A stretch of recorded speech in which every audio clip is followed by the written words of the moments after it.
Hello and welcome to the Real Estate Regroup Show. I am your host, LJ Walker, a real estate investor helping you realize your dreams of owning a home or investing in one.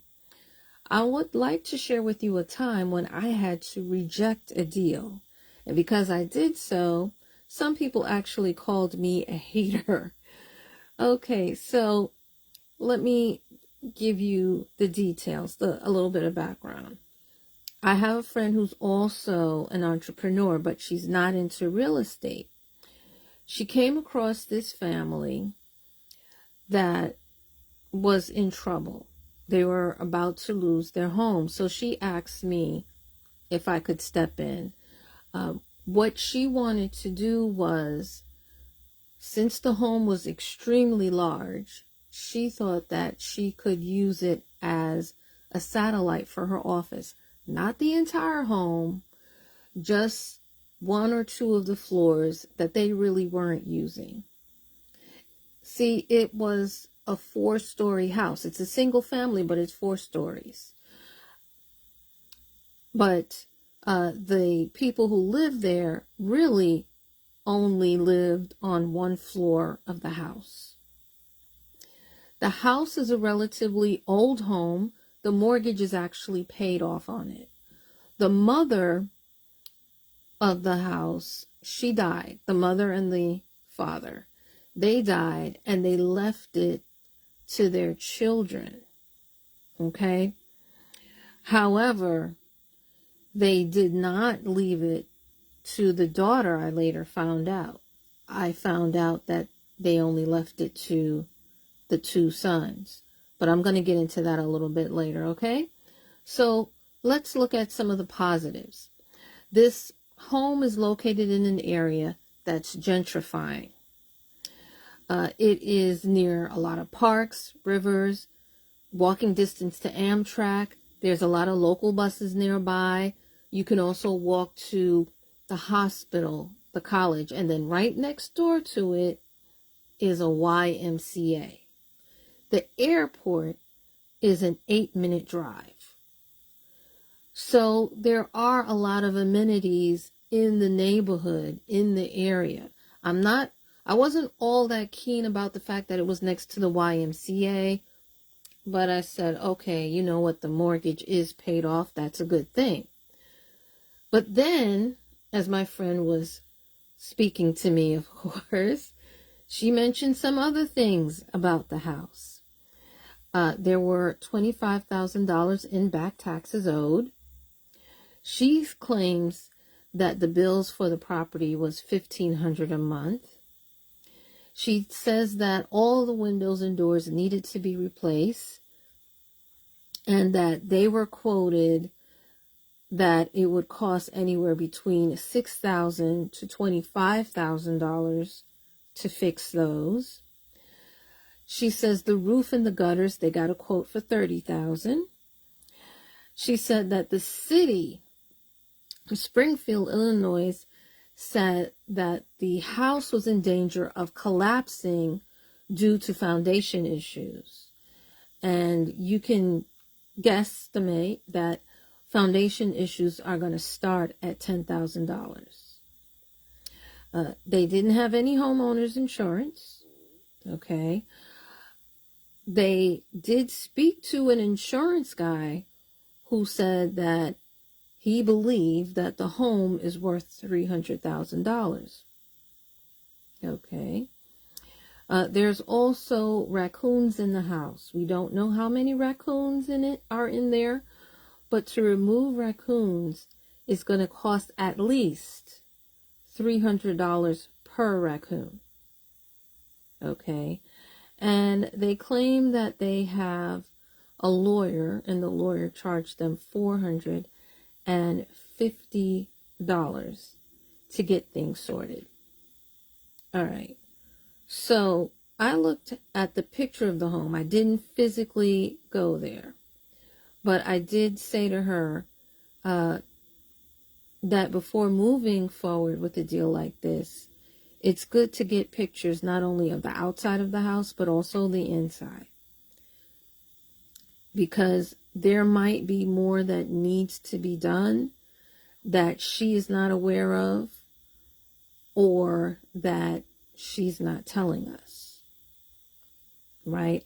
And I said, being that it's old, I was wondering how long ago was the wiring redone? Because wiring needs to be redone every 35 years, and that can cost anywhere between $560 to $2,000, and I'm leaning more towards $2,000 and maybe more because it is such a big house. Next is plumbing. Plumbing can cost anywhere between $12,000 and $20,000. I'm leaning more towards 20 and up, again, since it's such a big home. And then lastly, I wanted to know about the boiler. What was the date on that? Because boilers have a lifespan, right?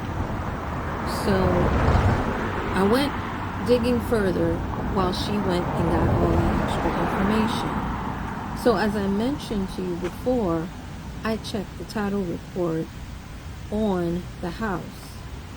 And the way that you guys can do that is you can go to a site like NetR Online, click on the state, and then after you click on the state, you click on either the county assessor's office or the recorder's office. You would put in the address of the property, and then it would pull everything up for you. Or there are other websites that are out there that you have to pay for, where you can put in the address and it'll tell you and give you the background for that particular property, right? So I checked on different sites, and again, like I mentioned, I only saw the mother's name and the brother's. I didn't see her name. So I'm like, gee. Now her mother died, so the brothers, they weren't helping her at all. As a matter of fact, they didn't even live in the state. Only one brother I saw was working, and then the other brother was actually in jail, and he had a tax lien on his house plus judgments, and it also showed that when I did a background check on him, that he had a business that dissolved. Okay. Next, when I looked at the lady's background, there were judgments against her that were never paid. And what I do know is that sometimes when you don't pay judgments that are put on you personally, they will attach themselves to the house if they go unpaid too long. So maybe that's why her name was not on title. I'm not certain. I also found that there was an unpaid bill for $3,000. Next, yes, I went through her social media, and it appeared as though she had like a shopping addiction of some sort. When you look at her page, she's always showing that she's buying this, buying that, and buying the third. And it's like, gee, this particular person, she's on welfare. She has a house that needs help, but yet she's buying so many clothes. I was like, wow, okay. Then next, even though the insurance guy told them that the house was worth at least $300,000, when I looked at different sites like ePraisal and House Values, I saw that, and also Zillow, I saw that the last house was actually sold for $214,000 in that area. It was actually in a better condition from the outside. And I'm like, this is odd. And then the other thing that I noticed that I had to warn my friend is that the area is zoned as a single family. So her business would be considered commercial. They would have to rezone it, and that can be expensive. Right? So I said to her, you know what? I don't think this is a good idea for you to move forward with. And I am not comfortable moving on with this particular deal. Here's the thing. With her name not being on the title, and then her brothers saying they're not interested, I know from previous experience that sometimes once you get fixing things up and things start looking nice, the people who say they weren't interested all of a sudden become interested. And what they might do is kick her out because she has no rights, and then kick you out, kick us out, because what it is I'm actually on my friend's board. So I'm sort of part of her company to a certain degree. Anyway, I just didn't think that would be a good idea. And then adding up all the numbers as far as what needed to get done in the house. And when you add up how much things cost, you kind of have to, not kind of, you need to multiply that by 2 or multiply that by 3. Because a lot of times you don't know what else is behind the wall. You don't know what else is underneath the floor, underneath the rug. There might be other damages, other things that need to be done that isn't found out until all of those things come down. Plus, being that there are no pictures of what's going on in the house so that we can see for ourselves, or even a video, again, there might be more things that need to be repaired, and more things that need to be repaired is going to cost more money, right? Not only that, contractors, a lot of them are not reliable. Some of them don't do a good job, and sometimes you may have to replace one. Sometimes you'll even have one that does do a good job. They'll get sick or something will happen to them, and then you have to replace that person, which means you have to shell out more money and more time and more effort in order to get the job done. So again, I was like, you know what, this, even though there's a lot of wonderful things, there's a lot of pluses, there's a whole lot of minuses. And it appeared as though, even if we didn't pad it too much, the cost of repairs was going to go above how much the home is worth. And that, my friends, alone makes it a bad deal. Just looking at those numbers. But then we have to look at the fact that the mother, the woman here, she has all these unpaid judgments. So here's the thing. Let's say we were to say, be charitable and do this for charity, meaning fix up the whole house just to be nice, right? Well, here's the thing. It doesn't matter if we did that or not if her finances are a shambles. You understand me? She's on public assistance, and then she's so far behind on all these things that are against her. Then her brothers, unfortunately, they're not willing to help. They're not even willing to go to the bank and get a loan, the one that is working, at all. Because here's the thing, he might have been able to get some type of loan. They all would have to sign on it, though. She wouldn't have to because her name's not on the house. But yeah, I said, you know, this is, I don't see a light at the end of the rainbow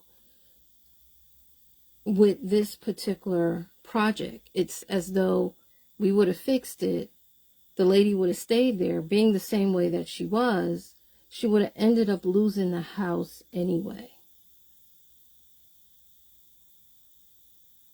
Because she's not in control of her finances. She wouldn't be able to keep it up. And it doesn't make sense that for us to fix up this home and to continually pay taxes on this property for a woman who's in her 50s. She should know better. And I said it just like that. And I meant it just like that. She has a child that she's raising, and she also has a boyfriend. These two grown people, I said, there's no way. It's best that she sell the house and move somewhere that is more affordable for her.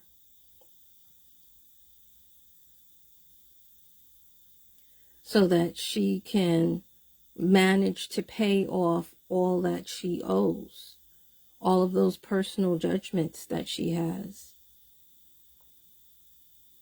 You understand? You know, those of us who are empaths, my friend's an empath, I am also, a lot of times we move on emotion. But when you're in business, particularly when you're in the real estate business, you have to let logic control your emotion. You can't just move on emotion alone. And it would be wonderful if we could have taken this house. We could have done something with it. But there were just too many moving pieces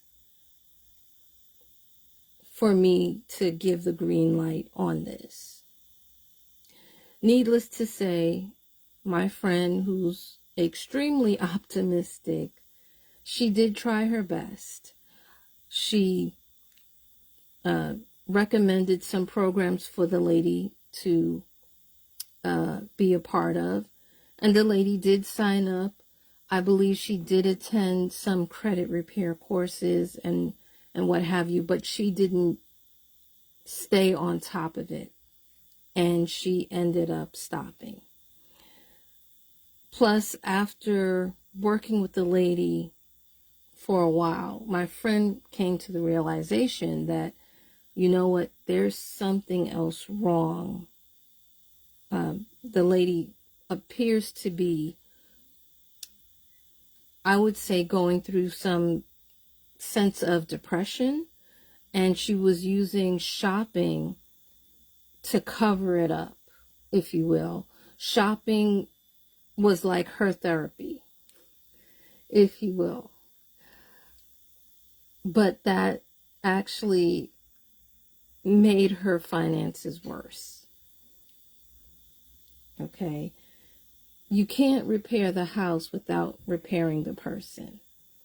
Whatever it is that they need to get fixed.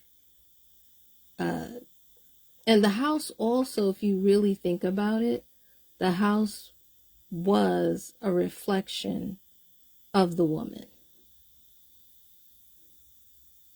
If you really break it down, but I don't want to get too philosophical because I might lose some people here, and it's not necessary. But if you really think about it, the fact that so many things needed to be fixed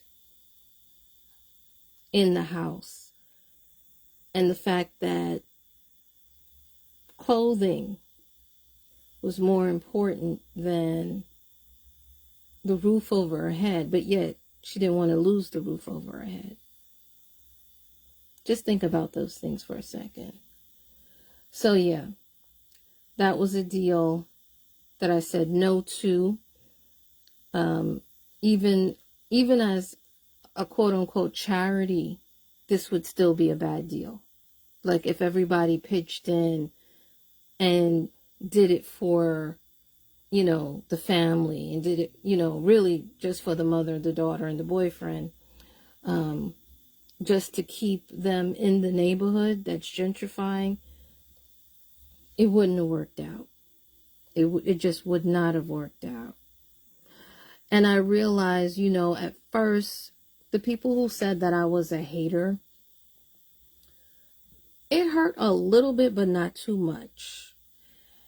The reason why is because I know who I am, and I know that they are not proficient in real estate.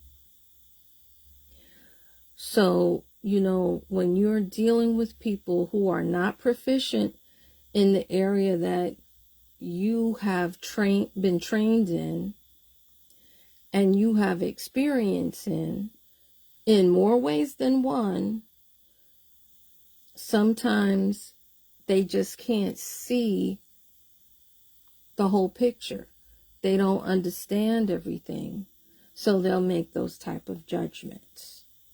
You have to let it roll off your back like water and press on and move on. And that's basically what I did.